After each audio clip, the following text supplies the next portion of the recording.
welcome into the Vintage Marks Podcast, episode number 1. This is Greg McLean along with Chase Milam. And today we're going to be covering Hog Wild 1996. And this is really a turning point, you could say, in the Monday Night Wars with WWE and WCW. The title changes hands tonight in 1996. Chase, just go over, what were you thinking as we came up with this pay-per-view as the topic? When we looked at this, we really, it's hard to pick an opener, your first one that you're going to do, because you want to pick the biggest and grandest show ever. And when you really think about it, Hog Wild 96 may not be the first thing that comes to mind, but we really want to do a month-centric type of pay-per-view, and I think that's really when we look at the schedule that we've got posted, and that will be posted, should be posted by now on Facebook and Instagram, and you can go follow us at Vintage Marks Podcast on Facebook, you can like us on Facebook at Vintage Marks Podcast, and you can go and like us as well on Instagram, also under Vintage Marks Pod. But really, when you look at this pay-per-view, it doesn't come off as quite the biggest, but it is a big turning point. It is the first proper pay-per-view to have a heel Hollywood Hulk Hogan. One of the funniest, or maybe one of the most ironic things, when you look at this pay-per-view, the poster for it, because they had to put it out 2 or 3 months in advance, he is still in his orange and his red. He's still in those yellow and red. Yellow and red. I'm sorry. Some of us are colorblind here, apparently. But he's still in those, Hulk Hogan-ish looking colors.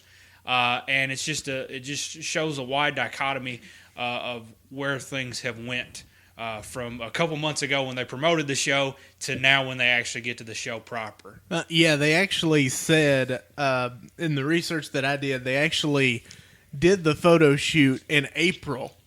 Mm-hmm. So that's even before, before the NWO was actually a thing. Right. The Outsiders are starting to come in. So that was done well in advance.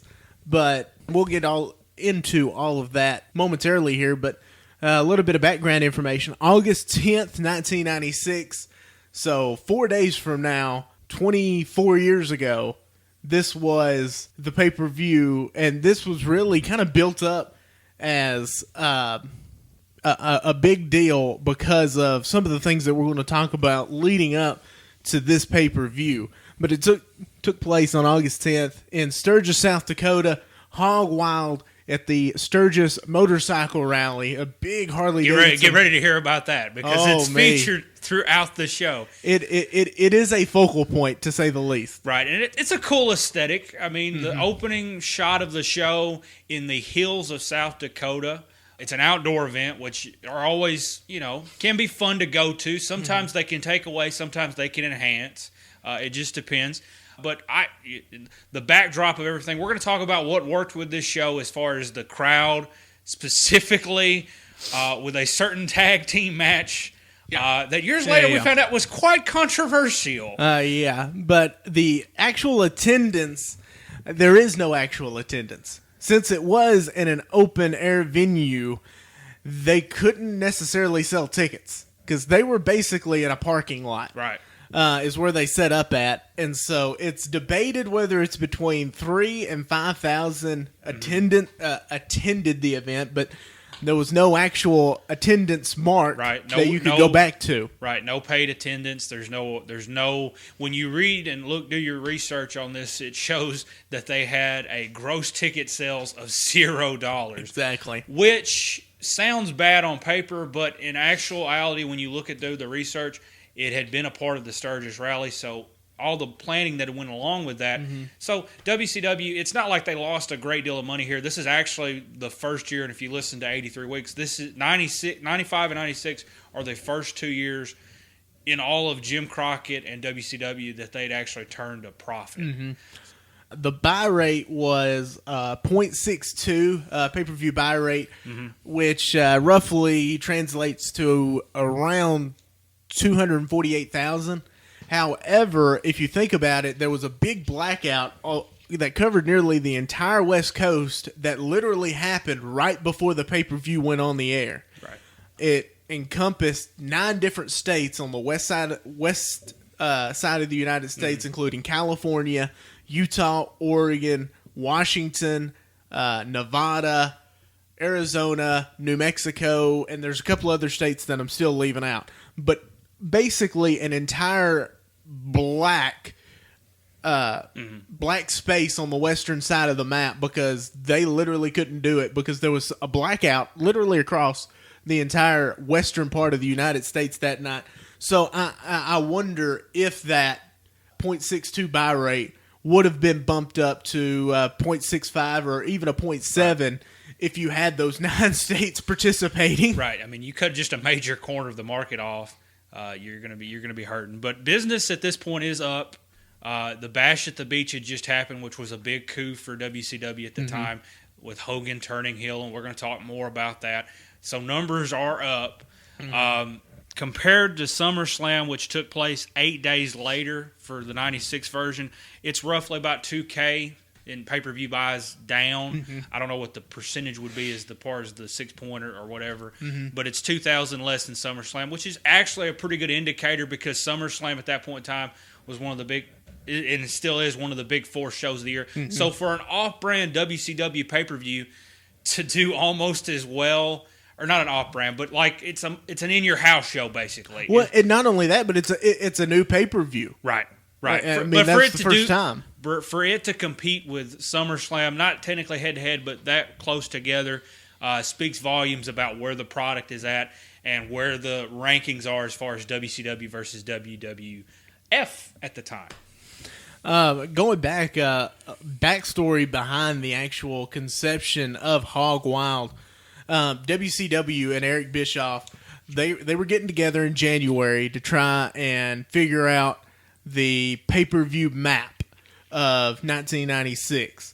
And as a Harley-Davidson fan, Eric Bischoff has always wanted to be at Sturgis and never got the opportunity. And he thought, you know what, it would be really cool to do a pay-per-view at Sturgis. They had done Bash at the Beach on an actual beach the year prior.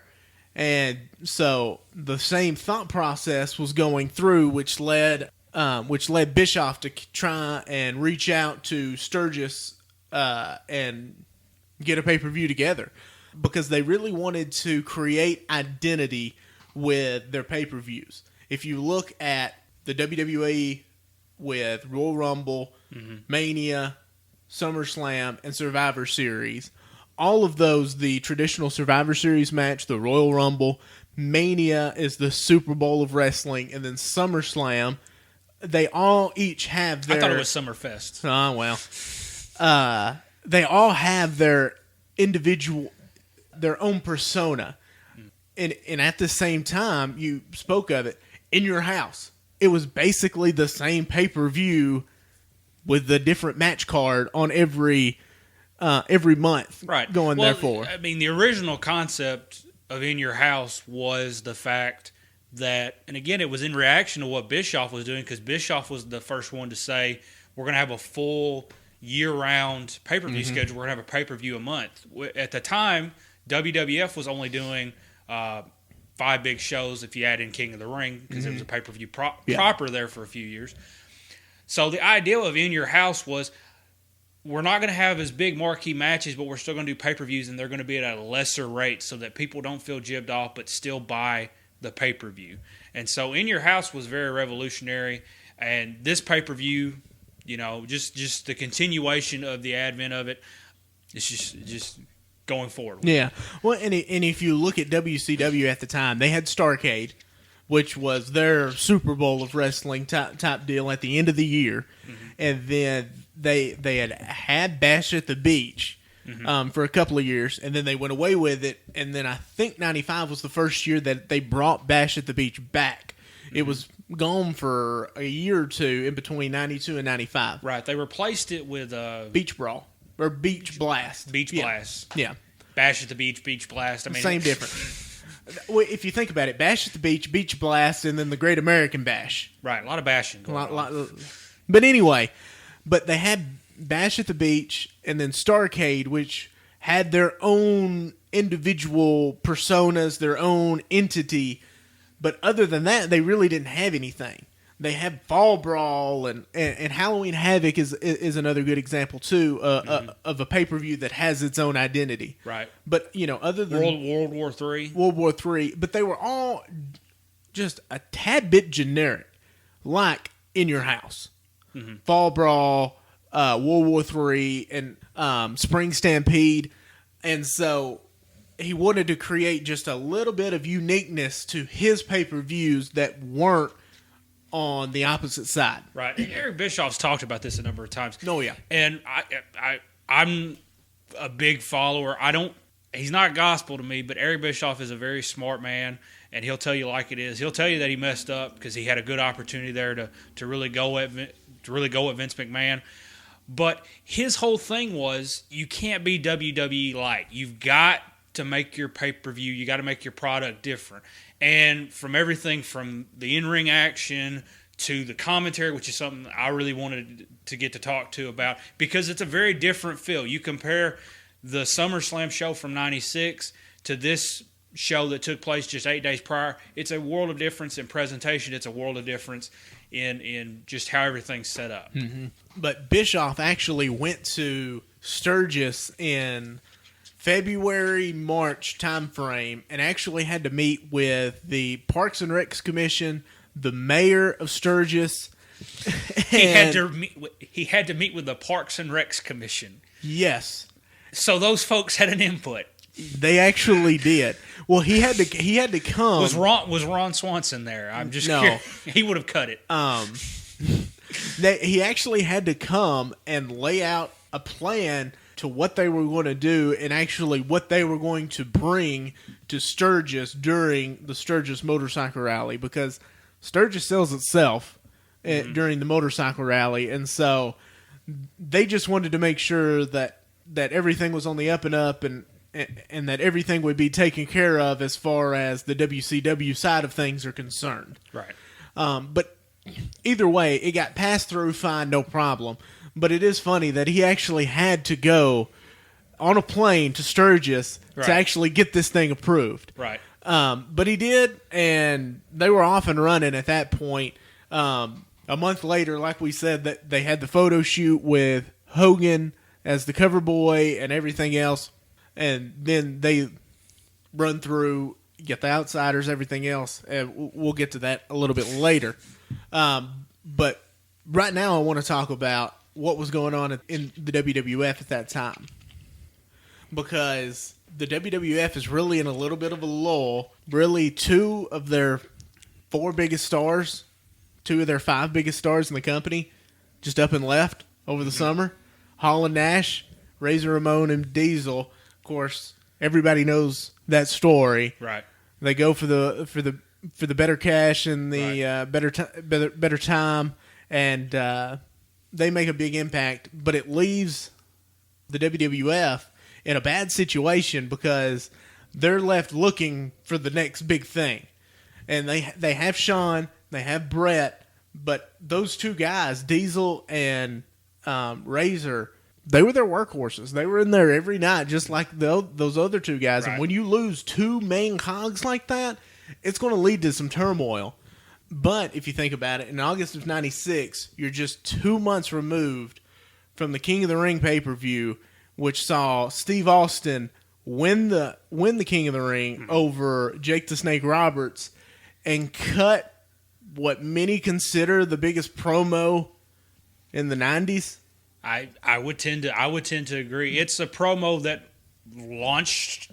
It launched his career. Launched a character. The Austin 316 promo is what we're talking about. Right, the Austin 316 promo, which again we could go into the history of that. I don't know if we really want to do a big tangent on that, whether or not he was actually meant to win the thing, which is again. Well, he wasn't, but he did. Right, again, which has been noted.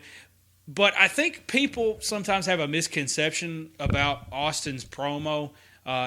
From the standpoint, it was huge, it was big, it did launch a T-shirt that is sold like no other T-shirt before. Mm-hmm. With all that being said, it still took a couple months for him to really get to the level where he needed to be. For me, when I look at it, he still wasn't treated as a big-time guy until probably November. So by August, he's still, he's on the card, but he's still at the lower part of the card. It wasn't until he went with Brett, and that really launched his career. Of course, the double term at WrestleMania 13, probably in my opinion, one of the greatest wrestling matches from the standpoint of storytelling, and the double turn, one of the rarest things you're ever going to see.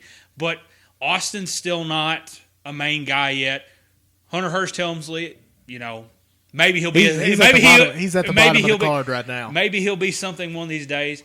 But at the time you really had Brett was off, Undertaker was still there, but he just kind of laying in the weeds. He really ran out of an opponent in '96 after his program with Mankind. There was different time periods. Don't get me started on that where they didn't know what to do with Undertaker. No, that's been the history of the Undertaker. Right. He's always been there. He's always been the workhorse. Right. But it's just, what do we do with you? Right. What are we going to do with you? Yeah. We'll stick you with this super huge guy who can barely move. So really, it come down. You had Shawn, who was the champion, who was underperforming at the time from the standpoint he's putting on these 5-star matches, but nobody's watching. Vader, who they were positioning as this big time heel, but kind of had the rug pulled out from under him. So from a roster standpoint, the pieces are starting to come together for 97, 98, but they're not there yet, and the product is not really where it should be. You still got your hog farmers that are going to be the tag team champions. Yeah. You still got your smoking guns that are going to be in the tag team scene as well. You've still got a lot of occupational gimmicks. A dentist is somehow a viable threat to the reigning WWF champion. I mean, how does that work? I don't know. So again, I'm not booking it. But again, the pieces are starting to come into place. The go home show for this pay-per-view, when you compare, the pay-per-view took place on August 10th, so the go home show would have been August 5th.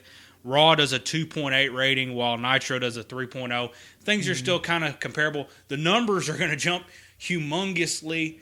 I think over the next 6 weeks, I think there is a definite shift for sure. And again, we're going to see that Nitro is going to continue to kind of increase its lead until finally Raw overtakes them in 98. And it's amazing to me when you look at the ratings back then, because you got both shows. Raw's doing a 5.8 and Nitro's doing a 4.0, and just to think that many people at that point in time were watching wrestling to today, it's just just mind blowing. Talking about that Raw, if you think about it, Raw was still only 1 hour at that point, right? In 96, they didn't add the second hour until 97 or maybe even 98. I think it was 97 though. Yeah, 97 is when they added the second hour. So it was still basically a 45-minute program. Which is something that you and me talked about when we were watching the Go Home Nitro. Yeah. In preparation for this, they were counting down to the second hour, and I was like, why are they counting down? And then it took me a second to realize, oh, this is still a new thing. Yeah. Before this point in time, you only did 1 hour. 1 hour. Right. But on that edition of Raw, you had a match with Jerry the King Lawler, who is currently in a feud with Jake the Snake over his addictions, and really just, it was kind of cringeworthy because his friend Jim Beam and Jack Daniels and all... A little poor taste. It really was. But then the majority of that edition of Raw was an 11-man battle royal that decided the number one contender for the WWF title the night after SummerSlam. The entrants were The Undertaker, Psycho Sid, Goldust, Ahmed Johnson, Mankind, Mark Merrow, Owen Hart, Savio Vega, Steve Austin, Davey Boy Smith, Justin Hawk, and Bradshaw. Wait a minute, didn't you say those together? Justin Hawk Justin Hawk is Bradshaw. Yeah, Justin Hawk Bradshaw. I'm sorry. Justin Hawk and Bradshaw. No, you're right. They're two separate people, apparently. No. No wonder he's winning so many darn matches. He's two people at once. It's Justin Hawk Bradshaw. They were split up on my screen, but yes, no, it was Justin Hawk Bradshaw. who of course would go on to not have any sort of career afterwards. Absolutely not. Although he would make a striking resemblance to another man by the name of JBL. I don't know if there's something. It's a big time conspiracy theory of whether or not they're the same person. But this really felt like the pre-coronation ceremony to Big Bad Ahmed Johnson. And he never got that title match. And we might talk about this more in depth somewhere else down the road. But we talked about this before we started recording this, maybe a week or two ago, about some of the guys that had it that just never made it. And I think Ahmed Johnson should be at the top of that list, because if not for a kidney infection, he would have been the WWF champion. I fully believe that. The crowd was super into him. Yes, the crowd loved Ahmed. He was way over. He's the first. A lot of people don't realize this, but it took until '96 for them to have an African American win a major singles title. Yeah, we're not a singles title, not counting the WWF for World Tag Team titles, but a major single title. So the company put a lot of stock into him. He was way over, and it really is a sad situation. Because at the time, he was still the Intercontinental Champion, right? And they were setting up an Intercontinental versus WWF title match for that Raw. He was actually supposed to have a match at SummerSlam, and all that got derailed. He was sent to the hospital after that edition of Raw, and had a kidney infection. His kidneys were actually shutting down. And I'm not a doctor, and so I don't know all of the terminology and stuff. But he was out of action for a good 6 months to a year after this. And he came back, and things had kind of changed. He wasn't the dominant figure that he was. Well, the show had changed. Yeah, no, the you're show right. had changed. It was going in more of an attitude era direction, and he really just didn't fit in anymore. He actually went to WCW, but by that point in time, his weight had kind of. You know, some guys really, they have to really, commit. They have to be held in check sometimes as well. They have to continue to be on the road. If they have a lot of downtime, some of them handle it well, some of them don't. So he's a big what if. There's a number of superstars you could put in a big what if. I mean, and like I said, we'll probably cover Ahmed Johnson more in depth at a future episode. But just seeing him win that battle royal for the number one contendership, still, holding that IC belt, it just made you think, what if in the case of him? Because, like I said, he was over, and I really do think he was getting a rocket strapped to his back at that point, and then it just kind of derailed at that point. But the go-home show for WCW, Monday Nitro, was held at the Disney MGM Studios in Orlando, Florida on August 5th. The show opens with Tony Schiavone and Larry Zbyszko talking about last week's NWO attack on the WCW wrestlers. It then shows the WCW wrestlers coming to the ring as security and protection against another NWO attack. And I kind of thought that was a fresh take, that your own people are guarding it. And they even talked about it a couple of different times during the night, that there were people in the ring that were members of the Four Horsemen, and outside of the ring were members of the Dungeon, and they were protecting each other through the course of the night. Right. This is the genesis of the WCW versus NWO dichotomy that we're going to see play out over the course of the year. But yeah. No, it was definitely different to see the WCW wrestlers outside taking care of their business, being their own security. I gotta admit, I enjoyed listening to Larry Zbyszko, the living legend. Oh, me. We're going to talk about the pay-per-view proper here in a second. Oh, yeah. I was absolutely shocked he wasn't on the card. He wasn't on the announce team working the stick. But I thought the announcer crew that they had for the show was really good, but I always enjoy the living legend, Larry Zbyszko. They also play up the idea of a fourth man. Right. It was Rey Mysterio Jr. the week prior that said that he saw a fourth man, and there was no confirmation, but There were 4 empty seats at ringside, so you know something's up. Right. There must be a snake in the grass. I love the fact that they had the luchador, the guy with possibly the least vision, being the one to see the fourth man. I don't know why. I've just always found that odd. Out of all the people you could pick to be the eyewitness, Rey Mysterio Jr. is the guy. But they play that up. You have the limo that comes in later as well. So they're playing up this whole idea, what's the NWO at, and who is this fourth man, which, again, when we get to the actual pay-per-view proper, we'll talk more. Harlem Heat defeats the Rock and Roll Express, who look old, and they're still wrestling today. So it just tells you how long they've been active. Right. Ricky Morton, Robert Gibson, some classic holdovers from the 80s. Oh, yeah. But Harlem Heat defeats the Rock and Roll Express. Mean Gene then interviews the Nasty Boys, who are personal friends of Hulk Hogan, about his heel turn the month prior.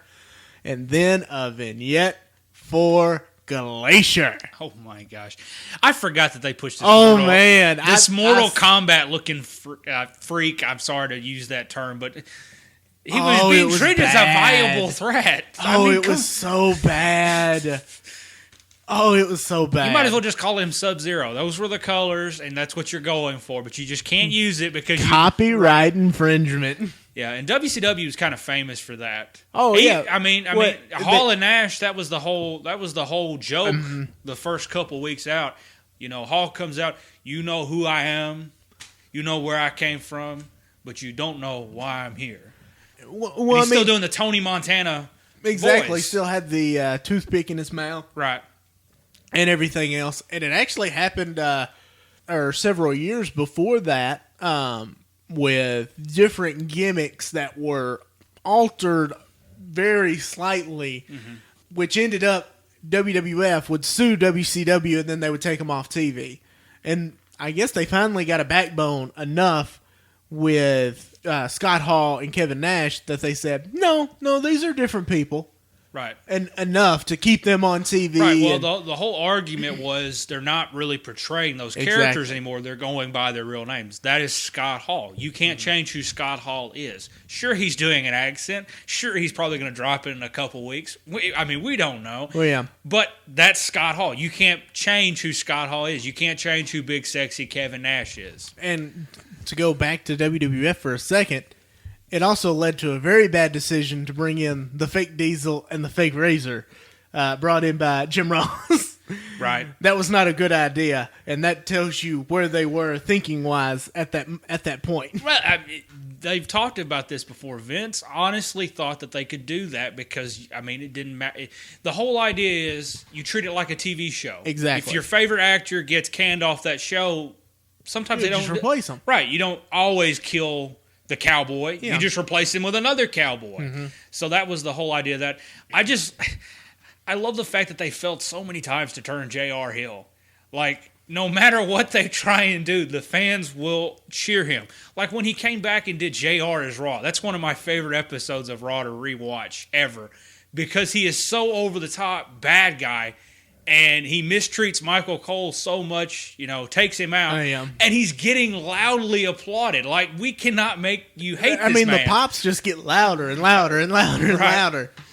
But after the vignette for Glacier, we all know that's going to go over well. The limo pulls up outside the ring, and it's speculated that it's the NWO because last week they left in literally the exact same limo. But no one gets out, and the show continues. Mala Haska defeats Medusa. Who? Malia Haska. Okay. I'll take your word for it. You take my word for it. On my paper, I wrote down one of Sonny's girls defeats Medusa. Yeah, that works too. But after that, Alex Wright beats Chris Benoit by count out with interference by Dean Malenko, giving them a final tweak heading into their match at Hog Wild between Malenko and Benoit. Right. This all got started 3 weeks prior when Jimmy Hart, who again is a part of the Dungeon of Doom at this time, he has made a promise to Dean Malenko that if Malenko takes out Benoit, that Malenko will get a cruiserweight title shot. Mm-hmm. Then after that count out, Macho Man beats Lord Steven Regal. And one thing that I don't know why this just hit me like it did, but when Pomp and Circumstance came on and Macho Man walked out, the crowd went from like an 8 to a 20. I still can't believe that he was able to just turn a switch and just electrify a crowd like he did. Right. This small little time period, he's still over like Rover, which amazes me. Because Vince had wrote him off to pasture. That's the only reason why he ended up in WCW is because Vince was like, we don't want you anymore. Yeah, we're done with you. Right. You can be a ring announcer, but that's about it. We don't see you as a viable in-ring worker anymore. It's mentioned during the match that Savage is banned from Hog Wild for basically being too wild and is actually given a title match because of it. So he's banned and said, listen, you can't show up at Hog Wild, but because you can't, we'll give you a title match down the road. Right. And another thing about this match, because he's not on the main pay-per-view card, so I want to talk. I want to spend a couple of minutes on this match with Savage, but also Regal is such a punk. Like, yeah, I would want to slap him in the face. Right, he's so pompous. Oh, yeah, so bad. No, William, Steven, whatever you want to call him, you put him in anything. He's a joy to watch. Oh, honestly, absolutely. When you want to tell him, like, there are a few guys out there that you're like, okay, they can only play that one character. Mm-hmm. But him, he can flip it so well. He can go out there and he can be that baby face, that underdog, but at the same time, he can be this pompous, arrogant heel and be a heat magnet. Mm-hmm. And to me, his in-ring stuff is great. It's great to see him. I talked about this with several of the guys on the card. It's great to see young versions of these folks. Oh, definitely. I thought about that too. Steven Regal to me was a lot. I mean, you forget how quick and how agile he was on his feet because we watched him for so long that you forget that. Yeah. Same thing with one of the other guys we're going to talk about on the main card. But during the match, Sting and Lex Luger come out and sit in empty seats that were there specifically for the NWO. And they just hang out, watch the match, have a good time. After the match, they get up and they actually go see what's in the limo. And it's a flower arrangement for the condolences on the death of WCW. Now, doesn't that sound like a great DVD?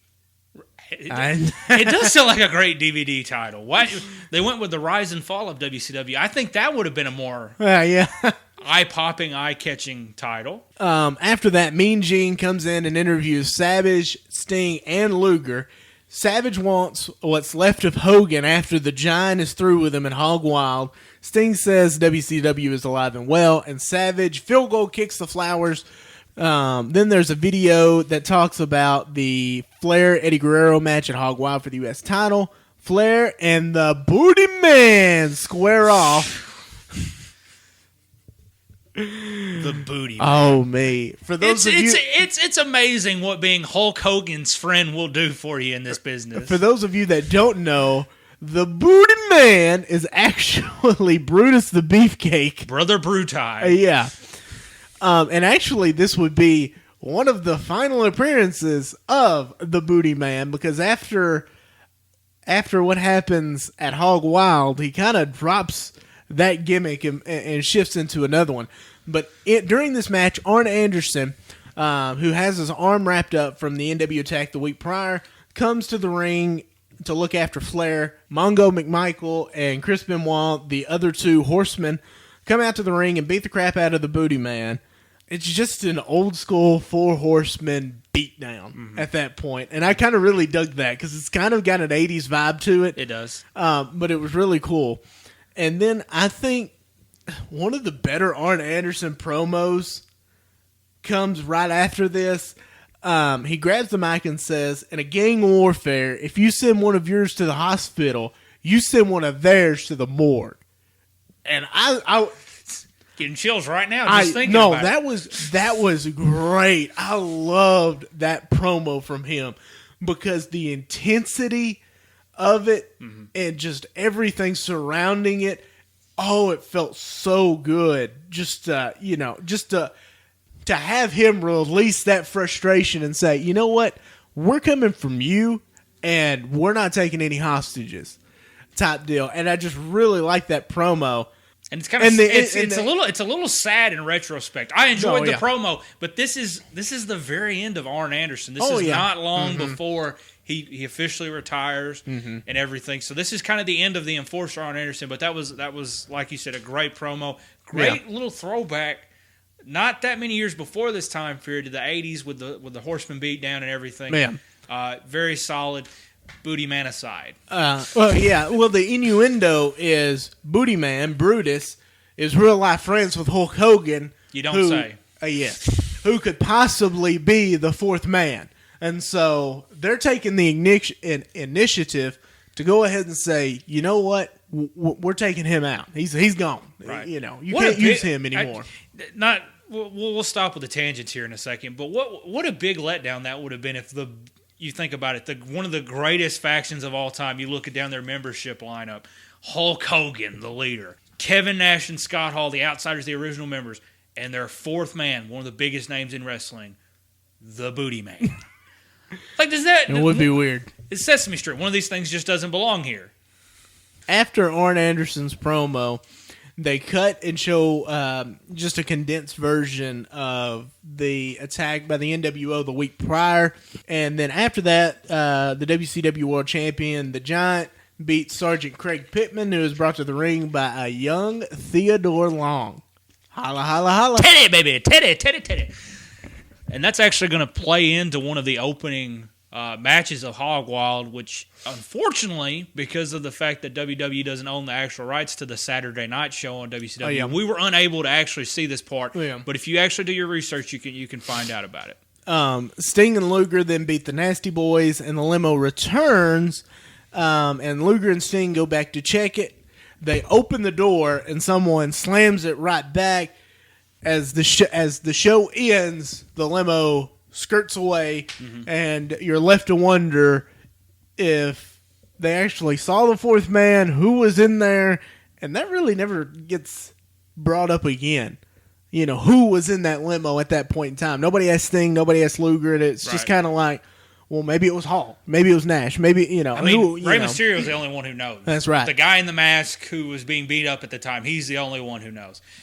But I really dug that. I think, I know we want to keep moving forward with wrestling and WWE, and I know they want to do new things. But to me, one of the best things that Nitro and Raw both understood is that sometimes you got to leave the people wanting more. So ending on that cliffhanger, we're out of time, we don't know what happened, is sometimes the best thing to do, because what are people automatically going to do? I gotta watch next week's. What's going to happen? Exactly. Right. So that's just classic television. Understanding that the audience, they don't always want the answers. One of my least favorite things about WWE now, and with the current situation they're in, I kind of get it, but at the same time I don't. Quit promoting every single match you're going to do on the show. Yeah. Leave something up to the imagination. If you're telling people that, you're going to have these two guys, Matt Riddle. If you're going to have Matt Riddle go up against John Morrison, wait till the show to tell that's going to happen. Yeah. Have Matt Riddle cut a promo and have John Morrison come out there and challenge him to a match, as opposed to saying, well, I guess we're just going to have this match on Raw where John Morrison and Matt Riddle's going to have a match. I guess it's a big deal. Have it be a spur-of-the-moment thing. That way when Matt Riddle goes over, it'll feel bigger. It's not like it's, okay, Morrison's going to do the business for Matt Riddle because Matt Riddle's the new guy, and, just close your books. That's what's going to happen. They're going to have a competitive match, but at the end of the day, Matt Riddle's going over. Make it exciting. Well, there's no real storytelling to it. Right, there's no. Yeah. Right. And I think that's what the biggest issue is there's nobody wins in 50-50 bookings, and nobody wins with no storyline. Right. And I think that's the biggest point that I think you're trying to make, is the storytelling on this episode, the go-home show of Monday Nitro, was so much more better, was better than, say, the go home show for literally any wrestling event in the past 2 years. Right. Finally, we get to Hog Wild as the broadcast team welcomes you in. The American Dream, Dusty Rhodes, Tony Schiavone, and Bobby the Brain Heenan. They're all three on commentary, and I gotta say, there is a lot of denim.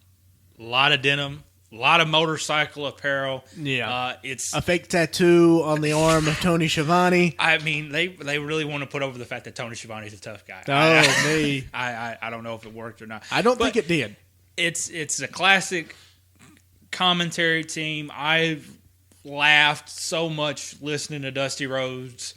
I could listen to Dusty Rhodes read a phone book and just be entertained for hours on end. Right. I mean, the guy is just walking material. He's the funniest, sharpest guy. Brain, he's not quite prime time. I think when he went to WCW without Monsoon, he really didn't have a good foil anymore, and even with McMahon. Well, it helps if you're sober. That too. Thank you for and well, let's just say Bobby the Brain was enjoying some beverages through the course of the night. And you really felt it more so later in the night, naturally. But I'll tell you, I think I've got it written down in my notes. Yep, no, he's drunk. He's drunk. And Tony Schiavone has said in an interview before that he didn't know he was drunk. He actually thought he was making fun of Vince McMahon because every time they would go to a 1-2 kick out, Bobby would go, "Oh, he's got it. Oh, no, he doesn't. Oh, he's got it. Oh, no, he doesn't." Which is a very Vince McMahon thing to do. He loves those false finishes. I think that he had an idea that he was just playing off of Vince McMahon, and then later on it was added to him. It was told to him by the American Dream that said, "Oh, no. What do you think was in that drink?" And then he got smartened up by it, and it was like, "Oh, okay, I got you now." But yeah, no, he was drunk. And so they open up with Rey Mysterio Jr., who is the Cruiserweight champion at the time, defeating Ultimo Dragon in 11-15. Mysterio retains the Cruiserweight title. Dave Meltzer from the Wrestling Observer gave it a 3 3/4 stars. I thought it was a solid match, and I'll say they added a fourth member of the announcer team, Mike Tenay, who people might know from TNA and Impact Wrestling. Or he was Global Force. Or Global Force as well. He was a really nice addition to this as the commentary team. He was really kind of brought in as the cruiserweight commentator. Right. To bring with some legitimacy to this, he actually did do a lot of commentary over in Japan and Mexico. He called one of Rey Mysterio's first matches ever.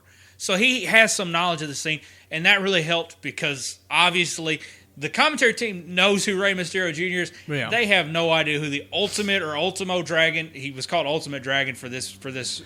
He was called Ultimate Dragon for about 6 months, and then they finally dropped it and said, He is the Ultimo Dragon. He's been the Ultimo Dragon for the past decade in Japan. Right. So he's the Ultimo Dragon. And they kind of just dropped it randomly and just changed his name. Right. And I kind of thought, why change his name in the first place?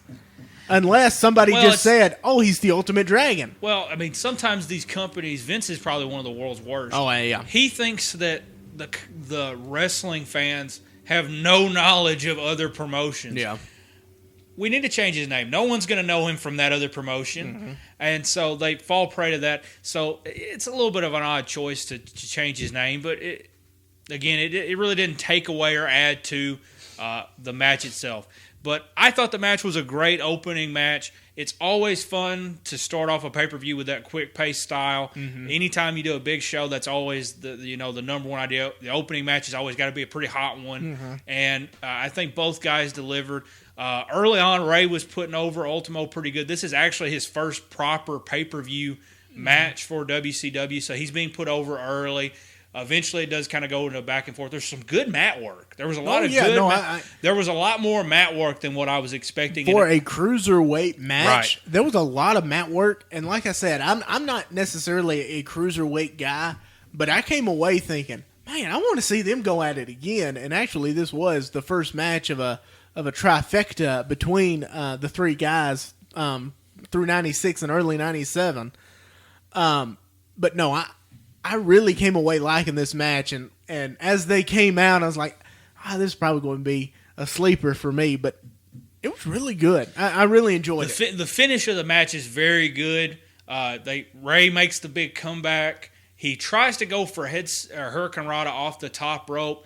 Ultimo blocks it. Ray's able, though, to recuperate and does a springboard and then hits the head scissors off the top rope to get the 1, 2, 3 for the win.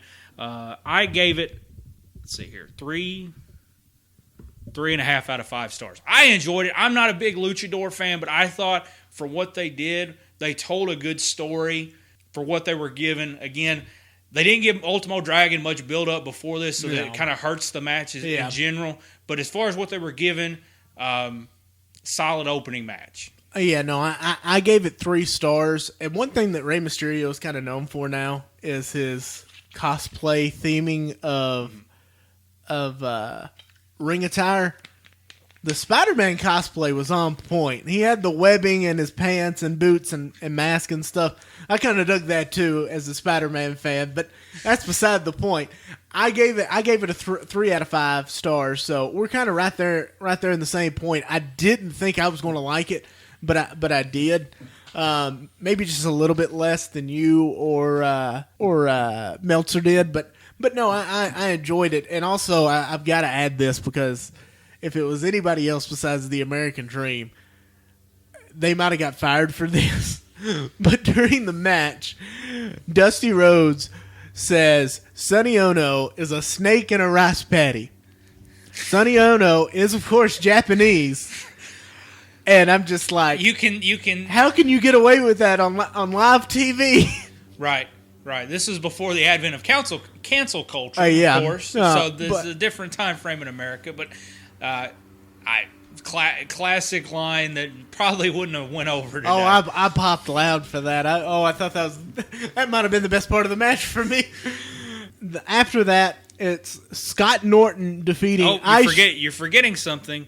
Mean Gene pushes the hotline. Oh, I forgot these were a thing. I did too. The Superstar Hotline. So the idea was that you would call in and you would pay whatever amount of money and you would talk to one of the wrestlers from the first match or a previous match that is taking place. Yeah. And I don't know. I thought it was a pretty cool deal. I don't know.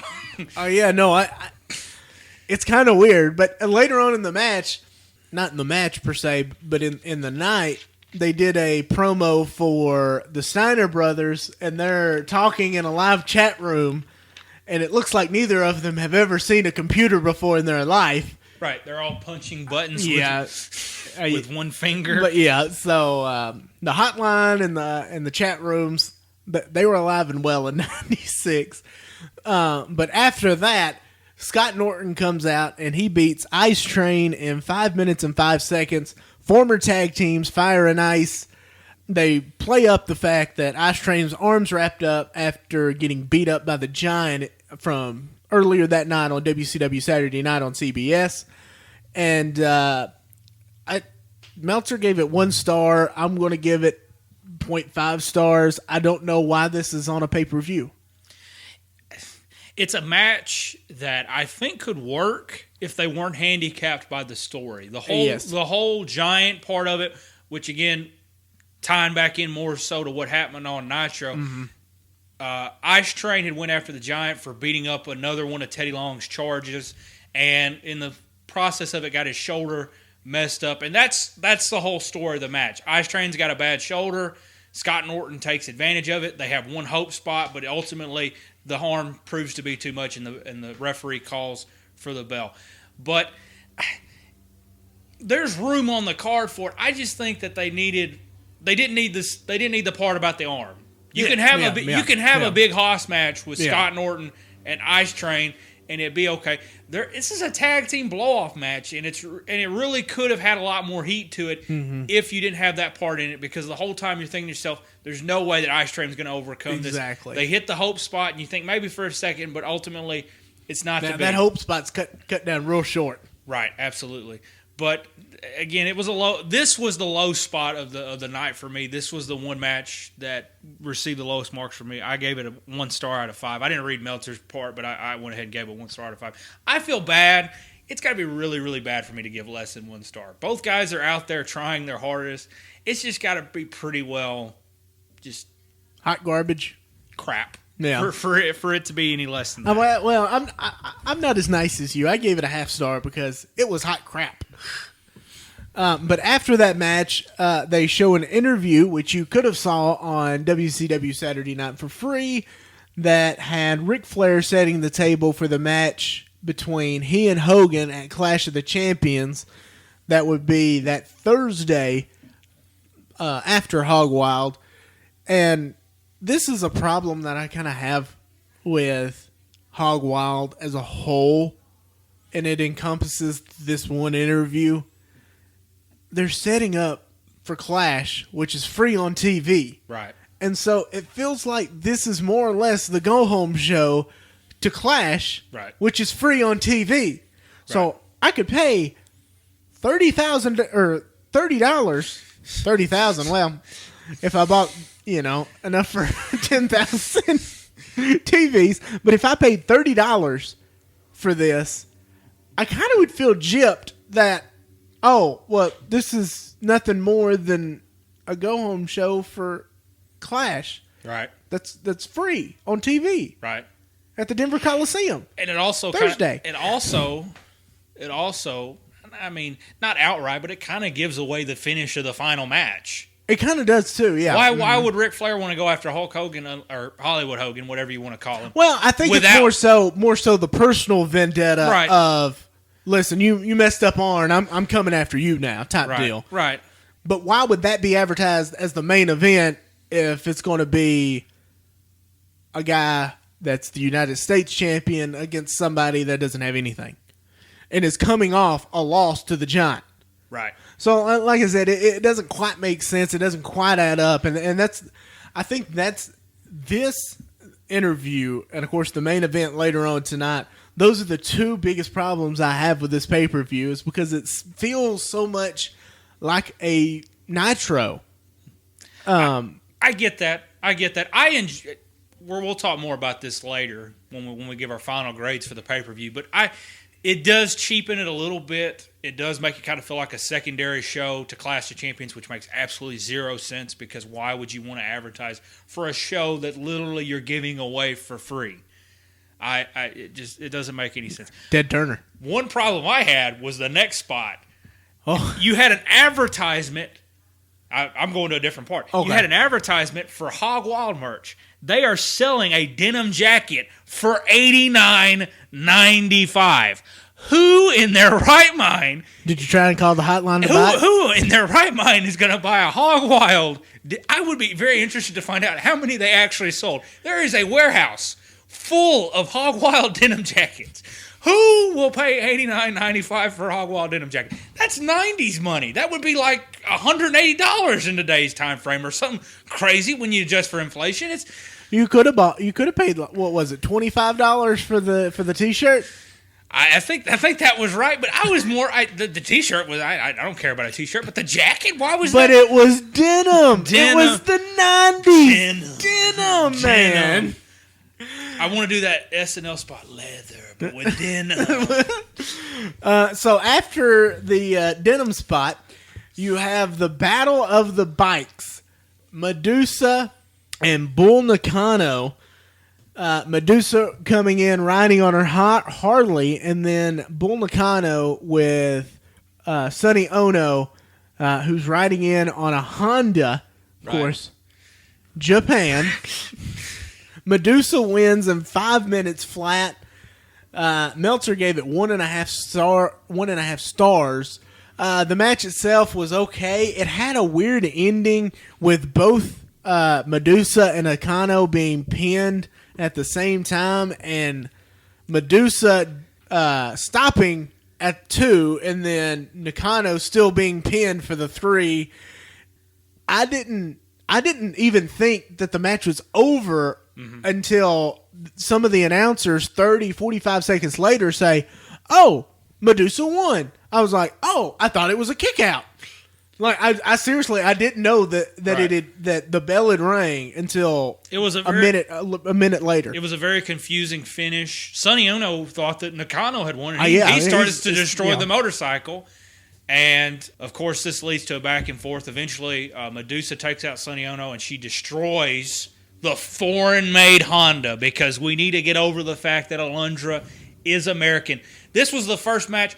I found it funny. I'm not meaning to go back, but match number 1, they're doing USA chants. They are. For 2 luchadors. Well, I went back and looked.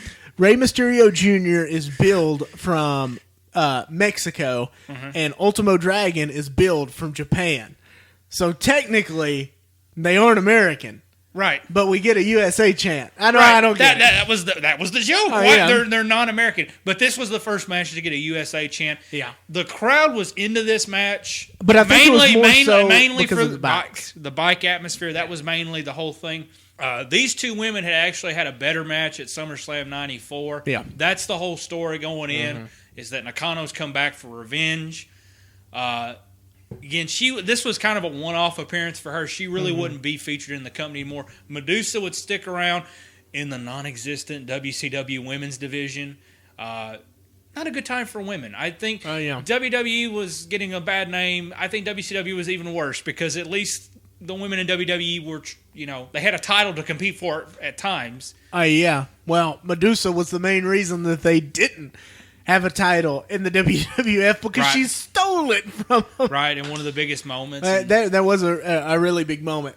But yeah, Meltzer gave it 1.5 stars. I'd have to give it 1 star. It was a match. I was a little bit more favorable to it. I think I'm going to be the the glass half full guy. No, you are. I gave it 2 out of 5 stars. I thought the crap finish did take away from it. I thought there were some good spots in the match where they were starting to work with each other. Medusa hit a sling blade, which they didn't really call it that, but that's like, holy crap, that's a sling blade. Yeah, but I noticed that too. But it was, again, the match really held it back. This was the part of the show when we got the She Got Her thing happening over and over again. And drunkenness aside, I thought it was just hilarious how they were both. Tony Schiavone and Dusty Rhodes were so done with Bobby Heenan during this match. Although this was the match that Dusty Rhodes had the Call of the Year. Nunchucks. She got him with a nunchuck. A nunchuck. Right. Just think of Southern wrestling mixed with martial arts, and you've got what happened. You've got Dusty Rhodes saying nunchucks. But 2 out of 5 stars. Kind of a basic match. For me, I enjoyed parts of it. After that, you've got Chris Benoit with Miss Elizabeth and Woman, and he defeats Dean Malenko in 26 minutes, 55 seconds. Was it really that short? That's the thing. The actual time was a 20-minute time limit, and it was restarted twice. So it was 20 minutes. Time limit draw. They restart the match for 5 minutes. It goes all 5 minutes, draw. They restart it a second time, and then it lasts almost 2 minutes, and then they get the 1, 2, 3 Benoit over Malenko. This match, like I said, was restarted twice due to time limit draws. Meltzer gave it 4.25 stars.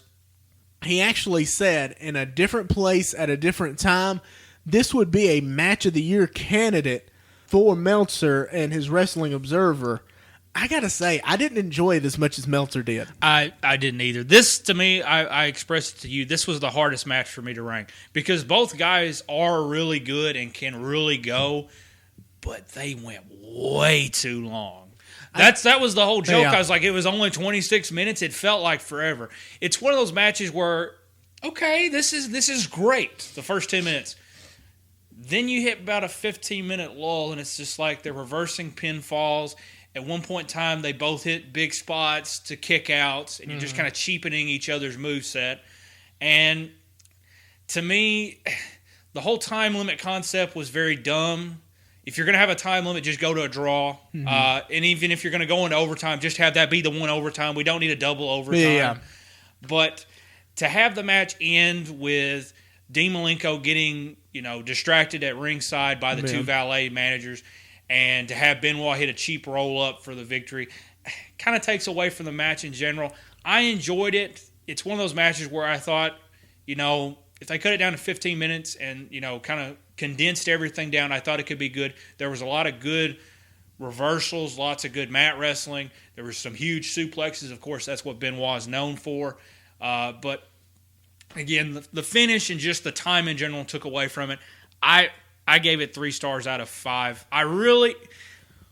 And I put on my notes, I said, cut it 15. This is a 4.5 star match. Yeah, no, I agree. If it was 15 minutes, I would give it that 4 4/4 stars because both guys were working, just doing tremendous work in the ring. And about the time... go ahead, I'm sorry. About the time, it was really about 12, 13 minutes in, they started doing all of the false finishes, and they got to about 5 or 6, and I lost count, and I just said, get it over with. At that point, I was like, yeah, no, I'm done. I'm emotionally, as little as I was invested in the match, I was drained at that point. I was ready for it to be over with. And so that 4-star match dipped down to a 3.5 and then dipped down to a 3. And I gave it a 3, but I wouldn't have been upset if I gave it a 2.5. No. Just because it was so long. And when they restarted the match, I was like, oh, okay, I see what they're doing. And even the crowd, who's not overly into it, they popped for the restart. They really did. They were like, oh, okay, we're going to get 5 more minutes of this. And then it restarted again, and at that point they were like, nope, you've lost us. We're done. Right. Next match. And I think that was the biggest part of it, was they went too long. If it was 15 minutes, cut and dry, with a cut and dry finish, I think it would have been one of the better matches. I think it would have been the best match on this card if it was 15 minutes with clean finish. I agree. When we were getting ready to do this, when I first started to watch the shows, I tried to write down all the moves for each match and each turnfall. This match literally made my head explode. I was having to pause like every 5 seconds because the action was happening constantly. Another point to what you just said about the time limit. Also with this, there wasn't much heat to it. No, there wasn't. There was no clear heel face type of thing. Malenko at this point in time is with the dungeon. He's working with Jimmy Hart, but he's not technically in the dungeon. Benoit's with the Four Horsemen, which was one of the points of the show that I actually got flabbergasted was when Dusty Rhodes said that this was probably one of, if not the strongest iteration of the Four Horsemen. Yeah. Mongo McMichael is a Four Horsemen member. He's not quite Paul Roma bad, but it's not. Woo. And that could be another show that we do, ranking the Four Horsemen. I'm not going to get into that. Oh, yeah. But again, the time limit took away from it. The fact that there was no real heel versus face stuff. You can do heel versus heel, but even then, they weren't really wrestling as heels either. The women got involved in the outside. They were working as heels, but Benoit really didn't do anything to cheat or anything. Didn't really grab the tights or anything. He was more so a wrestling heel that was just technically so sound you couldn't get past him. And right. I think that's what they tried to do, but it didn't come across that way. I truly do think that's what they were trying to do, but it just didn't come across that way. So like I said, I think we both gave it 3 stars. Mm-hmm. And I wanted to like that match, but it was just too long for me. So after that match, you've got Harlem Heat retaining their WCW Tag Team titles over the Steiner Brothers in 17 minutes and 53 seconds. Meltzer gave it 2 3/4 stars. The fans got loud for this match. They did get loud for this match, and when you first watch it, you're like, man, they are super into this. Harlem Heat is super over, and then when you read about it, it wasn't what it was supposed to be. So and we hadn't talked about this thus far, but one of the problems with having an event like it'd be called Road Wild years later, but Hog Wild, and having it be a part of a rally like this, sometimes you invite in people that are not what I would call wrestling fans, let alone WCW fans. So during this match, you've heard down through time that there was a lot of racial slurs being used. Mm-hmm. When you saw it on TV, you thought, man, they were super over. But when you really read about it, it's like, they really weren't. It was just the fact that they happened to be African American. Yeah. And actually, Tony Schiavone has said that everybody, from the crew to the announcers to the wrestlers themselves, not only but including Harlem Heat, got pelted with gravel the entire night from the Sturgis Biker Rally crew. Booker T and Stevie Ray both have came out and said that they got threats thrown at them while they were out there, and slurs and gravel thrown at them and everything else. I really think it took them by surprise, because if you look getting ready, bell rings, they take their time to get into the match. Right, they do. They're kind of I feel like they're playing it up, and then they're kind of like, oh no, we got to go. And so it kind of picks up kind of quick, but I think it was good finish, I think, for the heel. Right, it's a classic heel. It's Colonel Parker, right, throwing white powder, chalk powder at the Steiners for the roll-up pin. Right. It was a little bit more complicated than that. It was. There's two. First off, Harlem Heat at this point in time have two managers. They've got Sensational Sherry, or Sister Sherry, as she was referred to, and Colonel Parker. So the whole match, and again, it's two classic teams, Harlem Heat's, the Steiner Brothers. It's great to see. Booker T was the other guy I was talking about. It was great to see him. I forgot how quick and how athletic he was. Oh, absolutely. I dug this match, and even on because he worked for so long, you forget how athletic he was to begin his career. And I dug the match, but the finish is they get in the corner here. One of the Steiners, I think it's Scott, is being held up. Colonel Parker throws the white powder, whatever. Scott actually ducks. It hits one of the Harlem Heat members. I think it's Stevie Ray, and you think, oh, the backfired on the heels. Sensational Sherry throws her powder, and it actually hits. It actually hits Scott, and then they always have a backup plan. And then Colonel Parker actually hits him with the cane, the roll up, and just a lot of classic heel stuff there. Oh yeah, no, I really enjoyed.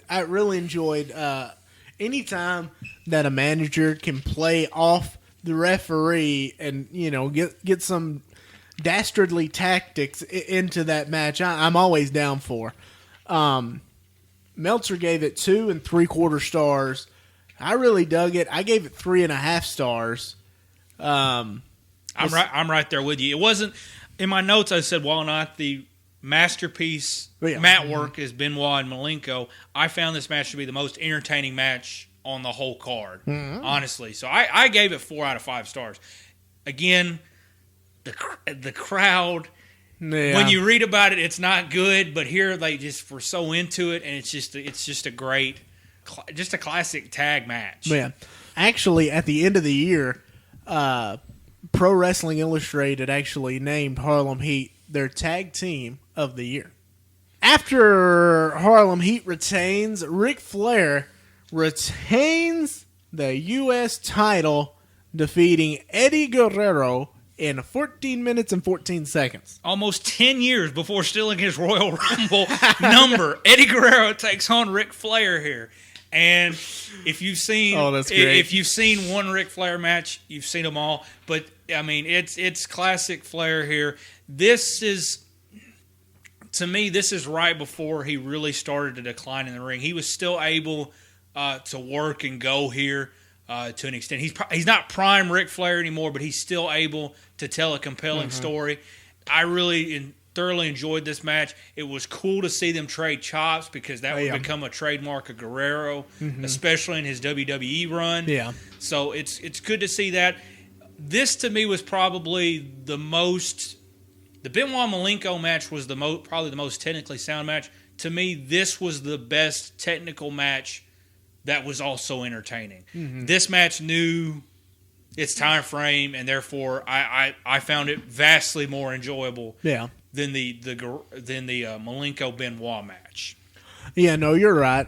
For most of Flair's matches, he gets beat up, he gets thrown around, and then you have the classic moment where he goes up on the top rope and he gets he's thrown never over. he's never hit a top rope move. Been wrestling for 40 years, hadn't hit it yet, but he still goes to that well one more time. I thought it was interesting that Flair locks in the figure 4, and then they actually count 1, 2, 3 for the pin instead of the submission. I thought that was odd. It was creative. It was very creative. You're not used to seeing that finish. First off, it was very refreshing to me to see someone actually, stay in the figure 4 and that be the end of the match. Yeah. Because I've been so conditioned to think he put the figure 4 on, they're gonna roll over, he's gonna get out of it. Ric Flair hadn't made anyone submit to the figure 4 in like 30 years. I mean, so this is not happening. But it's a solid match. Of course, Ric Flair goes on to have his match at Clash of the Champions with Hollywood Hogan. Guerrero from here would actually go on to have a feud with DDP, where they're both competing for the title of Lord of the Ring.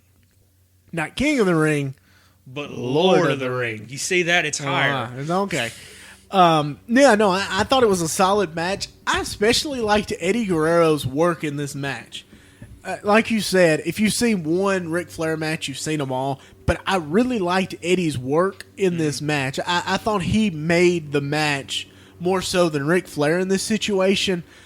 Just because, like I said, I thought he did a great job in this. And Meltzer gave it 3.5 stars. I'd have to agree with him. 3.5 is probably the top upper echelon of where I would go with this match. It wasn't too long. I think it was perfect in timing. I really think that this was just a solid match. I might even go 4 stars with this match. I really enjoyed it. And like I said, we'll talk about this later, but this was the best match on the card for me, hands down. Oh, yeah. Yeah, I was with you on that one. I said 3.5 stars. I thought it was a solid match. It could have benefited from going maybe a touch longer, but I thought for what they had in the match, it was great in-ring work. And again, this is kind of the end of maybe not prime Ric Flair, but he's still able to have a compelling match. After this point in time, he starts to slow down. Yeah, no, I think that this is one of his last really solid matches that he actually carried. Right. Most of the way. He had the WrestleMania match with Michaels. Michaels, yeah. And that was a good match, but I would tend to say that Michaels kind of helped Rick along. Exactly. Rick held up his end though, but it's a even good if match. you go back another WrestleMania match with The Undertaker at 17 or 18. I think that was a solid match, but I think Undertaker, you would have to agree that Undertaker carried that match. He was the focal point in that match. But again, I mean, Ric Flair is the best wrestler on the planet until the day he dies. Oh yeah. This is one of the many reasons why he is. So like I said, I thought it was a great match. After the Flair match, you've got the Outsiders, Kevin Nash and Scott Hall, taking on Lex Luger and Sting. It goes 14 minutes, 36 seconds, with the Outsiders defeating Team WCW. Meltzer gave it 1.5 stars. During the match, or during the entrances, Sting and Luger come out, and there's fireworks going off. And I asked myself, is the crowd cheering for the fireworks or a Rainbow Sting? Because I already can tell that these people in attendance are not fans. Right. So, do they know Sting? Because he's Right. already been a world champion at this Right. point. But I'm sitting there thinking, do they just like the pyro, or are they really cheering for Sting? And this was a question that I have to this day, and I don't think will ever be answered. Right. I don't know. I would tend to say that there was not that many traditional wrestling fans in the audience that day. I would say there was probably more bikers that just happened to be at the show. But to me, this match, I wasn't particularly a big fan of the last two matches. I'll just be right up front with you. Mm-hmm. I thought the hype surrounding it was great. The build up to it was good. The actual in-ring stuff to me left a lot to be desired. Lex Luger, when the torture rack is one of the most over parts of the match with the crowd, I think there might be a problem. And that's not to say Hall and Nash weren't over, but they just weren't allowed to do a whole lot in this match. I feel like it's all just teaser material for the next pay-per-view, which is going to be a huge turning point as well when they go to Fall Brawl. Mm-hmm. And that's where we have the famous moment where everyone thinks that Sting has joined the NWO, and he says, the fans turn their back on me. I now consider myself to be a free agent, and this is the birth of the Crow Sting, which was probably the biggest part of his career. He was over as Surfer Sting for a couple years, but I think the Crow Sting really put him over to the next part. Well, I mean, if you look, he's been Crow Sting for the past 25 years. Right. So the only thing worth noting to this match, and again, I'm not saying that the guys didn't try, but I just felt like there was a lot of just resting and a lot of like getting ready for a big spot. Luger had a lot of the in-ring work, which I don't think was I don't know if it's necessarily a good thing or not. Yeah, no, it's not. But the only thing worth noting is this is the genesis, the kind of the start of crooked referee Nick Patrick, as he gets in the way of the torture rack, allowing the outsiders to win, which again they do. And again, I'll just go ahead and give you my match rating. It was 1 star out of 5. I think I like this match more than you did, because I just found this as just a heavyweight slugfest. Nash, Hall, big guys. Luger, big guy. Sting, smaller big guy, but big guy. Mm-hmm. I kind of like the ring psychology of it. What they did, cutting off the ring. Tag team psychology is so simple at its core, mm-hmm. and you can go to that well 500 million times and it still be great. And so I really like for 4 big guys, I thought they did pretty good. Like I said, like you said, Luger not that great in the ring, but I'll say this until I die. I think if he had a personality whatsoever, he would be over like Rover. Oh, he would be, because he's got the look and everything. Mm-hmm. And I'm not going to really dog on his work, because I think when in the right place at the right time and working with the right person, Luger could go. He had some good matches earlier in his career with the likes of Ric Flair. Anybody can have a good match with him, but he had good matches with he had a really good match in '91 with Cactus Jack that everybody thought was just going to be just complete crap. He had a really good match with one of the Koloffs. And again, when you say those two names, you think it's just going to be a big hoss fest, but they actually told a really compelling story. Mm-hmm. So when in the right mind frame and with the right person, he can go. Like I said, to me, it's all teaser. There wasn't a lot of really compelling action. The outsiders, of course, do go over, and they're going to continue to go over, and going to continue to go over, and going to continue to go over, and the NWO is just going to grow bigger and bigger. And But you are right. And one thing, it is the start of Nick Patrick with the heel turn. The torture rack is applied, and he trips, in air quotes, and takes out Luger's leg, and then they get the pin cover 1, 2, 3, and they tease it a little bit. The commentary team does by saying, oh, was that a quick count? I think that was a quick count. Mm-hmm. And the count itself wasn't very quick. that we're one of the shows that we have later on the docket for the Vintage Marks podcast is Starcade 97. And the finish to that match, since you brought up the fast count, is the finish of that main event between Hogan and Sting is Sting was supposed to get screwed over by crooked referee Nick Patrick by a quick count, only for Bret Hart to come in and say, what happened to me is not going to happen to Sting. The problem with it is, and you have a huge debate over what happened, Patrick does a regular 3 count. So it looks like Bret Hart and Sting are just sore losers.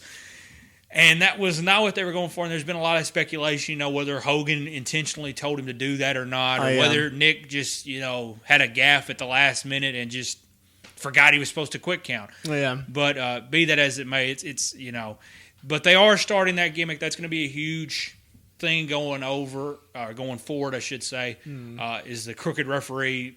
He's part of the NWO. Oh, yeah. You gave it 1 star. I liked it just a little bit better than you did. I gave it 2 stars, but no, you're right. It wasn't a great match. Then we go into the main event, and Bruce Buffer with the main event introductions. You mean Michael? Mike Buffer. Yeah, Bruce Buffer. I don't know where Bruce. Yeah, I don't know. I really enjoyed this, and this is one of the things I hadn't brought up yet. The commentary, when you compare this show to SummerSlam, which run a few days later, just in style alone, is vastly different. Mm-hmm. With WWE, they treat everything like a show. Tony Schiavone never uses the word entertainment. It's the biggest night in our sport. It's this in our sport. He always treats it like a sport. So bringing in Michael Buffer gives it that bigger sports kind of feel, because this is a guy who's done the in-ring or the ring announcing for major boxing matches. So giving it in there gives it a huge feel. Like like it's not just some rinky-dink championship belt. This is the World Heavyweight Championship, and it's a big deal. So. Yeah. And it is Hollywood Hogan winning the WCW World Heavyweight Championship from the Giant in 14 minutes and 55 seconds. Meltzer gave it -1.5 stars. If the match was 5 minutes, I think it would be a dud. If it was 10 minutes, it'd be a dud. If it was 15 minutes, it'd be a dud. This match stunk.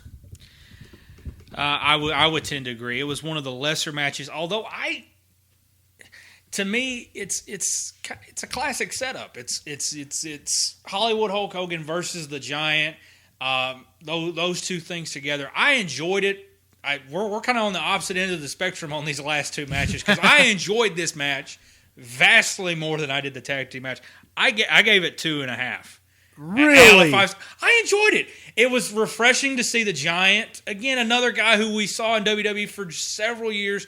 And he's actually, he's never going to be, catch as catch can in wrestling, but he's quicker and able to move. The funny thing about it, we didn't talk about this. They did an interview spot with Mean Gene and Jimmy Hart and the Giant before this match gets started. And the Giant cuts this promo where he's like, I've always looked up to Hulk Hogan. I've always looked at him as idol, but not anymore. He crossed the line. And I'm thinking to myself, wait a minute.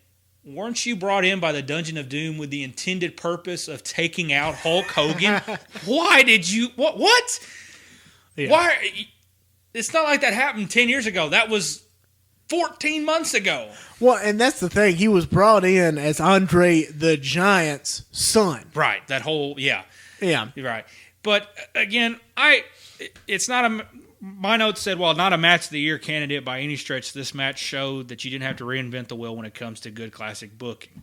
Okay, they put over again Hollywood Hulk Hogan as this dastardly heel while keeping the Giant looking strong and going forward with everything. I guess the problem I had with this match is Hogan would start in the ring and then slide out. And then he come back in, and then he slide out. And then he come back in, and then he slide out. And I kept thinking, when is he going to get his comeuppance? Right. And I never felt like he ever did. Well, I mean that, and again, the classic part of storytelling is long term. No, and I get that. I mean, this is the first pay-per-view of Hollywood Hulk Hogan, a dastardly heel. So you're not going to see him get his. It's like I it's agree. like if you have a John Wayne movie. Yeah. Okay, and John Wayne's got this outlaw that he's trying to catch or kill, more or less. And within the first 20 minutes, he catches him and he kills him, and the rest of the movie is just him sitting around a campfire. Like he's going to get his comeuppance, but we need to build more to it. No, and I agree. And I guess I meant more internally, where he never really took any major bumps in the match. Right. And I mean, he's an older guy, but I guess I think they're looking at it more from him being a cowardly heel. No, and I understand the ring psychology of everything. I just felt like it got stale inside that match, where it was just like, okay, either leave, walk out, or get the crap beat out of you. One or the other. Do something, because this is getting old. I'm getting tired of it. I'm about to fast forward to the end of the match because this is getting old. And about the time I felt that, they kind of moved forward with the story of the match individually. But I felt like it was slow. And I know they're trying to get heat on Hogan, but when the biggest pop of the night at Hog Wild is when Hogan walks out, you didn't do it. Right. And so I just felt like a disconnect between the product, the fans, or not the fans necessarily, but the people in attendance, right, and me. I just felt like there was a disconnect between the three, and we just never got it. Right, and not making excuses for it, because I did find that odd that he got one of the biggest pops, if not the biggest pop of the night. But I think that speaks more to the fact that it's not a classic wrestling audience. No, I agree. Yeah, I mean, you got people that all they're used to seeing, oh, that's Hulk Hogan. He's, a really nice guy. Take your vitamins, say your prayers type person. Yeah. But, again, the match ends when Hall and Nash provide a distraction, as both are chokeslam, allowing Hogan to hit the Giant with the belt and win the title to become champion for the first time in his whole career as a heel. And, again, while not a Matt Classic, this match told a story. It needed to in the time it was allowed. I will say, whenever Hall and Nash came in and through the course of the finish, I would say it was better than the match whole. I think the finish was better than the match whole. And that's why I gave it 1 star, but that's it. The only redeeming quality to that match, in my opinion, was the finish. I did enjoy the finish. And then after the match, this is where the real fun. This is where the real fun starts. After the match, all 3 members of the NWO are celebrating inside the ring, and the Buddha Man comes down with a 5 o'clock shadow, because he's supposed to be in the NWO in a nice spray-painted NWO shirt. Mm-hmm. I just found that odd that, now I'm a heel because I've got a 5 o'clock shadow. I just found that ironic. I think they were going for more comedical with that. I mean, they may be. Yeah. Because he was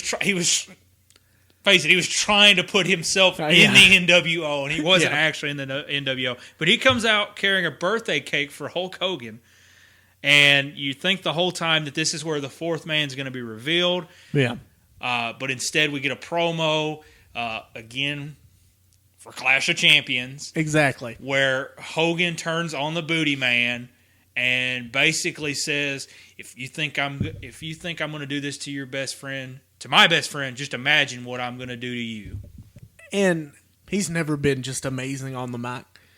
I felt like Hogan kind of stuttered through this one. He did a little bit. I thought the contents of the promo was really good, though. Mm-hmm. It kind of goes back to what Arn said on Monday Night Raw. You put ours in the hospital, we'll put yours in the morgue. Monday Night Nitro. What did I say? Raw. Oh, well, crap. But he's basically saying, look, if I'm doing this to my best friend, just imagine what I'm going to do to you. Mm-hmm. And so I thought it was pretty good, but they're setting it up for Clash of the Champions, and before they go to black, Hulk Hogan pulls out from the birthday cake, pulls out a can of spray paint and sprays the title of the WCW World Championship NWO. And WWE is still selling NWO title belts today. Oh yes, that's just a classic moment. That's a classic way to end the whole show, to have that moment take place. And this is really the start. You want to talk about Triple H having a reign of terror? This is really the start of Hulk Hogan's reign of terror, starting with Road Wild, or I keep calling it its eventual name, Hog Wild. And we'll get to that momentarily. To eventually Starrcade 97. So this starts off a year-long run of just dominance, and it really begins here with this title win and him spray painting the title belt with the NWO as the show closes. Now, in a different universe, the fourth man could have been somebody entirely different. Sean Waltman, the 1-2-3 Kid, was sitting backstage at Hog Wild and was supposed to be the fourth member that was supposed to debut at Hog Wild. However, he hadn't got his release yet from the WWF. And with a current lawsuit on character infringement still pending in the court system between Hall and Nash, Eric Bischoff said, push the brakes. We're going to do something else tonight, and you're just going to have to sit on the back burner. Right. He eventually came in as 6-Pac. He was supposed to be the fourth member, and in full disclosure, he was a member of the Clique in WWF, the behind-the-scenes group that were Hall and Nash's one of their best friends. So it would make sense for him to come in and be that fourth member. But it turns into a beatdown of the Booty Man because he never got his release. Right. And you think what could have been in that situation if Waltman had came down, what the interaction would have been. And another thing, what you keep saying, Road Wild. After this aired, WCW executives in Atlanta, Georgia got a cease and desist order from Harley Davidson saying to quit using the term Hog Wild because Harley Davidson has a fan club group that is franchised and trademarked by Harley Davidson called the Harley's Owners Group. HOG. Hog. And so they got a cease and desist, and so the next year the name was changed to Road Wild, which was actually still held in Sturgis. Right. It's still part of the show, but it just changed names because of trademark and copyright, which is always very interesting. But I just thought it's just kind of weird. The WWE is getting sued, or WWE is suing WCW for copyright infringement or character infringement. They have a guy sitting backstage that was going to be the fourth man, character infringement, and then they've got to change the name of the pay-per-view because of copyright infringement. Right. Just a lot going on there, legally speaking. After Hog Wild, they go into Clash of the Champions that Thursday at the Denver Coliseum. The main event, of course, is Flair and Hogan, and Flair winning by DQ, but Hogan retaining. And Malenko lost the match, but still got the title match against Mysterio at the Clash. That was very confusing. For the Cruiserweight title match. Which Jimmy said just take out Benoit. So that could mean a lot of literal things. But, I didn't really understand that. We would find out 2 months later in October that Ted DiBiase was, in fact, the fourth member of the NWO and was the financial backer of the NWO. Right, because he's not $1 million man. No. Just very well off. And I found this interesting, that 3 weeks later, after Hog Wild, the Giant would join on September 2nd, and the stable was excelled into what we all know to be with Hall, Nash, and Hogan as the ringleaders, and the NWO just had minions running everywhere. Right. But the Giant was really the first one to take that plunge and be cleansed by the NWO. Right. And that's another classic moment, but that's one of the problems that starts to take place with the NWO. Not really at this time frame, but probably after 98, going into 99, the group just got way too big. It's one thing to have a separate faction within the company, but it's an entirely different thing when like close to 80% of 80 to 90% of your wrestlers in that company are a part of that opposing faction. Yeah. How does that work? This all led to a War Games match at Fall Brawl with the NWO taking on WCW, and I think that's something that we may cover down the road sometime, but that is where we found NWO Sting in that match. I think that, we'll cover that down the road, but, that's the genesis of really the NWO. They had a footprint, but I think after that Fall Brawl match, they had a foot in the door and they weren't moving. Mm-hmm. I think that established the NWO as not just a flash in the pan, but a major storyline standpoint for years to come. Right. And it's a huge match. Of course, that's where we see the beginning of, we've already talked about it, but Crow Sting. Yeah. And he spends... To me, it's just amazing that he spent almost 15 months out of the ring and comes back. He's been waiting. They've been holding this match for a super huge card, and they finally found the right moment at Starrcade 97 to show we're going to eventually do. Looking forward to that one. The company overall, WCW, is heading in the right direction. This is probably, it may not be the absolute creative peak for WCW, but it's got to be pretty well close. There's a lot of good stuff going on. This is when I think of prime WCW, the 96 to 97 time frame is the time frame I look at, because that's when the characters were really clicking with people and you really had something going before everything fell off the rails. Yeah. Final thoughts on the pay-per-view. So I don't know what you did, but I did a pros and cons list. That was the way I determined it. The pros were exciting opening match. I thought the Luchador match was extremely hot. I thought both guys really told a good story for what they were given, the time frame they were given. The women's match, just because the crowd was super into it, I enjoyed. I thought Malenko versus Benoit was a good match. I thought Guerrero and Flair was a good match. The in-between matches, I thought the main event was kind of in the middle there. I enjoyed it more than you did, but I didn't really think it counted as a pro or a con. One of the other pros that maybe you haven't thought about or something different, the outside aesthetic I thought really added to the show in general. You got some really cool overhead shots in the hills. One of the cons I'm going to have, and this is going to be the first one, was the crowd. At different times, they were into it. The Medusa match, they were really hot for. The Harlem Heat match, they were really hot for. They got kind of quiet at different points in time, especially in Flair and Guerrero. I thought the crowd kind of died down for whatever reason. That was one of them. The finish to the women's match was another con for me, just for how much confusion there was over who actually won.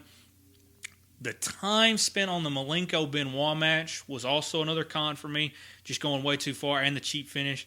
Scott Norton versus Ice Train was another con. And the tag team match with the Outsiders, that was my last con. My overall grade for the show was 6 out of 10 stars. I thought it was a good show, considering that it was basically a B pay-per-view. Mm-hmm. I thought for what it was pretty good. I think the pluses, again, the Ultimo Dragon Rey Mysterio match, Eddie Guerrero Ric Flair match. Mm-hmm. I really think the Outsiders the NWO match is a plus for me. Just personally, because right. I enjoyed that match for what it was. Just the backdrop of the Sturgis Motorcylce Rally, I thought it was unique, and I thought it was cool. The rest of the card was a negative for me. The Medusa Bull Nakano match, I've seen that match better at SummerSlam.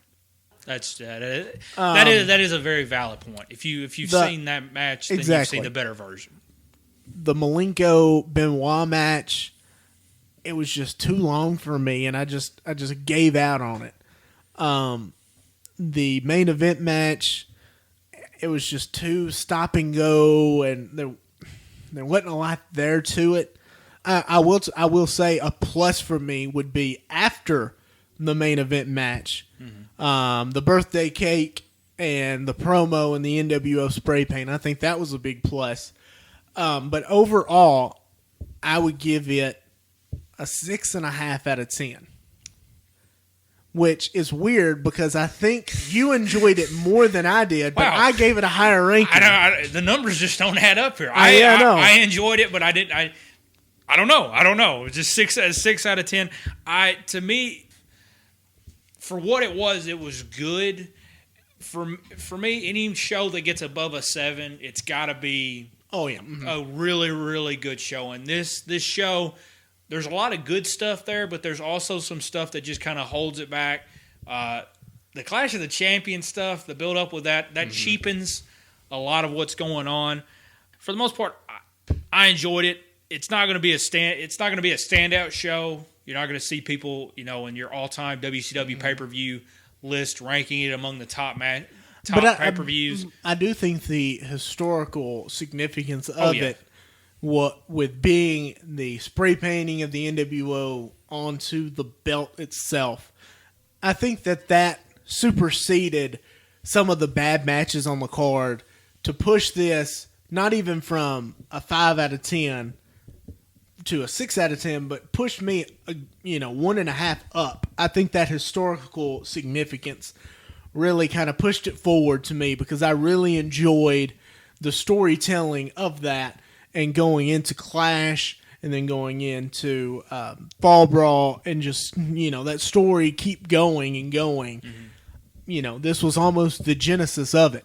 The real genesis was Bash at the Beach in July, but I really do think that this was, okay, we've got something hot. We're going to run with it. It wasn't just, lightning in a bottle. That this was something tangible, and they sat there and ran with it for, 2-3 years. And it was hot. Right. And so I think that significance of that one night superseded the Ice Train match that I still don't know how that made a pay-per-view when you've got so many talented guys that are sitting backstage doing nothing. Yeah, that was another thing that was shocking to me. You watched the Go Home show and you got Steven Regal, Alex Wright who could go. Yeah. You've got Rock and Roll Express, who are still a big name. And you got several guys there that you're just like, how did they not make it on the main pay-per-view card? Yeah. And Scott Norton and Ice Train are on there. Even a more ironic part about it is both guys are going to be gone from the company relatively quickly. Scott Norton would stay with the company on and off for a number of years. He actually went to Japan at the end of this year. And Ice Train, I think, was gone, within the next 2 to 3 months. So neither one of these guys went anywhere after that. But yeah, that was odd to choose to put that on there. Well, that is Hog Wild 1996. And next week, we will be covering what many people believe to be the best SummerSlam match of all time. SummerSlam 92, Wembley Stadium, Bret the Hitman Hart versus the British Bulldog, Davey Boy Smith. That's going to be 2 weeks from today on the Vintage Marks podcast, SummerSlam 92. Chase, are you ready for it? Oh, yeah, absolutely. I'm looking forward to talking about this one, doing my homework, and really digging down deep into this. Probably the biggest SummerSlam, the SummerSlam you thought you'd never see. The tagline used there, but always an exciting show. Definitely a lot to look forward to there coming up here in 2 weeks to talk about that. As always, you can follow us you can like us on Facebook. I always want to say follow. You can add us on Facebook or like us on Facebook under the Vintage Marks podcast. We also have an Instagram page at Vintage Marks Pod. We have a Twitter page which is also under the Vintage Marks podcast. Always be looking forward to there. We've got a schedule posted that tells you when shows will be released and what topics will be talked about. We primarily got that going through the end of the year. We haven't looked into the next year, but we're really excited about it because this is a new, groundbreaking experience for us, and we're just really looking forward to talking about all the vintage and classic wrestling that is out there, because there is a lot of vintage classic wrestling to talk about. For the man Chase Milam, this is Greg McLean, and you have been listening to the Vintage Marks podcast.